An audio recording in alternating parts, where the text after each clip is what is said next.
नमस्कार दोस्तों, स्वागत है आपका आपके ही चैनल साइंस का जादूगर में। मैं ऋतिक सैनी, बायोलॉजी का जादूगर, जो आपको बायोलॉजी के बारे में पढ़ाऊंगा।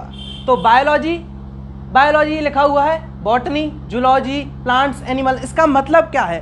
तो बायोलॉजी एक साइंस की ब्रांच है जिसको हम स्टडी करने जा रहे हैं। तो इसकी जो डेफिनेशन है वो ये बोली जाती है, the branch of science in which we study about organisms. Organisms होते हैं दो प्रकार के, प्लांट्स और एनिमल्स। तो प्लांट्स और एनिमल्स, प्लांट्स वाली जो बायोलॉजी है उसको बोलते हैं बॉटनी, और जो एनिमल्स वाली बायोलॉजी है उसको बोलते हैं जूलॉजी। हमारे क्लास 10th के बायोलॉजी के सिलेबस में है chapter 5, life process, control and coordination, how do organisms reproduce, heredity and evolution, our environment. तो लाइफ प्रोसेस जो है, लाइफ को जीने के लिए हमें क्या क्या प्रोसेस करने पड़ते हैं वो इस चैप्टर में जानकारी दी जाएगी। जैसे कि लाइफ को जीने के लिए आदमी को न्यूट्रिशन लेना पड़ता है, फिर उसको एक्सक्रीट करना पड़ता है, उसको पचाना पड़ता है। पचाने के बाद उसको जो सब्सटेंस है वो अपनी बॉडी में गेन किए जाते हैं और जो वेस्ट है उसको रिलीज़ किया जाता है। उसके बाद लाइफ को जीने का दूसरा programme respiration, transportation of blood, ये सब हम इस चैप्टर में पढ़ेंगे लाइफ प्रोसेस में। कंट्रोल एंड कोऑर्डिनेशन, कंट्रोल का मतलब होता है नियंत्रण, किसी भी चीज़ पर नियंत्रण पाना। हमारी इतनी बड़ी बॉडी है, कॉम्प्लेक्स बॉडी है, ह्यूमन बॉडी को कॉम्प्लेक्स बॉडी बोला जाता है। अब इस कॉम्प्लेक्स बॉडी को कंट्रोल करने के लिए और उसको कोऑर्डिनेशन में कंट्रोल करने के लिए हमें कुछ काम करना पड़ता है। उसी के बारे में हम सेकंड चैप्टर में पढ़ेंगे। अब थर्ड चैप्टर है how do organisms reproduce. Very very important chapter. 11th में भी इसका जिक्र किया गया है, 12th में इसका बहुत बड़ा यूनिट है, इसका 4th चैप्टर का यूनिट है।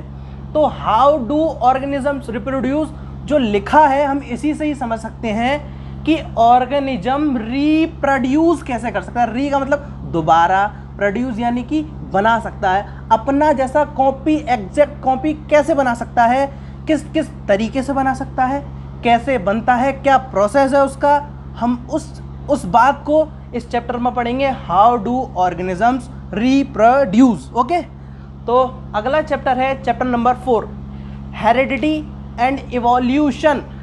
हेरिडिटी और इवोल्यूशन का तात्पर्य ये है कि जो हेरिडिटी और इवोल्यूशन, हमारे लोग कहते हैं हमारे पूर्वज बंदर थे, बंदर से फिर कहता है कोई गोरिल्ला बना, गोरिल्ला से इंसान बना, इंसान से फिर बाद में और कुछ बनेगा।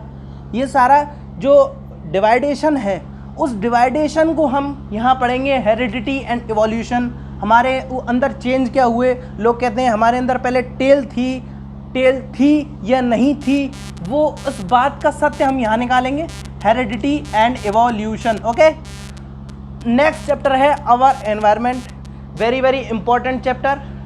सरकार जो है इस बात पे बहुत ज़्यादा जोर दे रही है। क्लीन इंडिया मूवमेंट चल रहा है और बहुत सारे मूवमेंट चल रहे हैं, प्लास्टिक रिमूव वाला चल रहा है, सब इसी के अंदर आता है। आवर एनवायरनमेंट यानी कि एनवायरनमेंट के साथ अगर आप खिलवाड़ करेंगे तो वो आपको भी नहीं छोड़ेगा। और एनवायरनमेंट को साफ़ कैसे रखें, अच्छा कैसे रखें, उसकी जो एयर है उसको कैसे लें, और एनवायरनमेंट के क्या क्या फ़ायदे हैं, क्या क्या नुकसान है अगर हम उसके साथ कुछ छेड़छाड़ करेंगे, तो हम इस आवर एनवायरनमेंट चैप्टर में पढ़ेंगे। अब ये हुआ हमारा टोटल नंबर ऑफ चैप्टर्स का ओवरव्यू।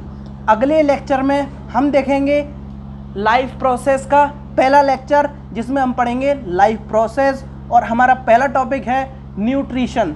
न्यूट्रिशन में हमारे दो पार्ट आ जाते हैं, ऑटोट्रॉफिक एंड हेटरोट्रॉफिक। अभी तक के लिए इतना ही, धन्यवाद।